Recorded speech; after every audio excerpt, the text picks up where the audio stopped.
నిన్న మమ్మలను నేను విప్పు జారీ చేయాలి.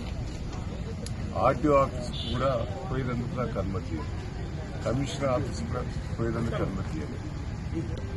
అదే అమెరికాకు సంబంధించిన సిటిజన్షిప్ ఉన్న ఝాన్సీ గారిని ఆర్టీఓ ఆఫీస్ని, కమిషనర్ ఆఫీస్ని, మున్సిపాలిటీల వాళ్ళ దగ్గర కూడా పోయి ఒక్కొక్కరికి కోట్లు పరిస్తాం, 2 కోట్లు ఇస్తామంటే బాగుండే ఎవరు కూడా అమ్ముకోలేదు.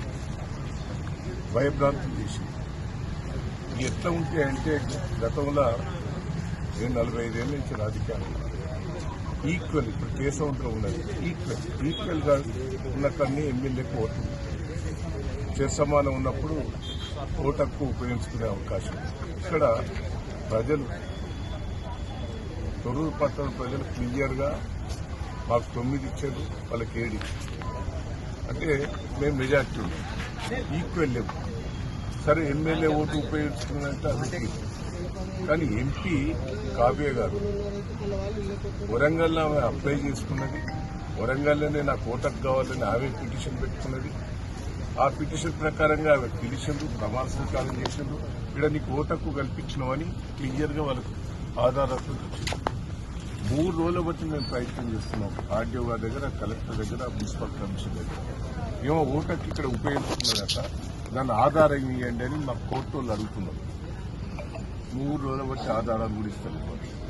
ఇలా ఓటేసి అది ప్రజాస్వామ్యం వేసినాక ఒక్కసారి ఆలోచించండి. జనగాంలో ఇద్దరు సమానంగా ఉంటే మామూలుగా గుంజి కాంగ్రెస్ పార్టీ సమానం వస్తే ఆడ టాస్ల వాళ్ళకే వచ్చింది. తొర్రూరులో టాస్ల చైర్మన్, వైస్ చైర్మన్ వాళ్ళకే వచ్చింది. అంటే దీంట్లో కూడా మోసం. ఈ టాస్ పెట్టే కాడ కూడా వాళ్ళ అభ్యర్థుల్ని పేర్లు రాసుకొని వాళ్ళే మొత్తం పెట్టినట్టే మొత్తం కొట్టాలి. మళ్ళీ చూపెట్టు అంటే మా వాళ్ళు అడిగితే కూడా చూపెట్టే పరిస్థితి లేదు.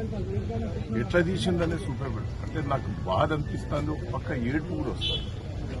ఏంది ప్రజలు ఇంత మాకు పట్టం కట్టిన తర్వాత ఎందుకు ఇట్లా చేస్తున్నారు ఈ ప్రభుత్వం, మరి అధికారులు ఇట్లా ఎందుకు చేస్తున్నారు? నన్ను తీసుకొచ్చి నన్ను ఎందుకు తీసుకొచ్చింది ఇక్కడ పోలీస్ స్టేషన్? మా వాళ్ళందరినీ అరెస్ట్ చేసినాడు.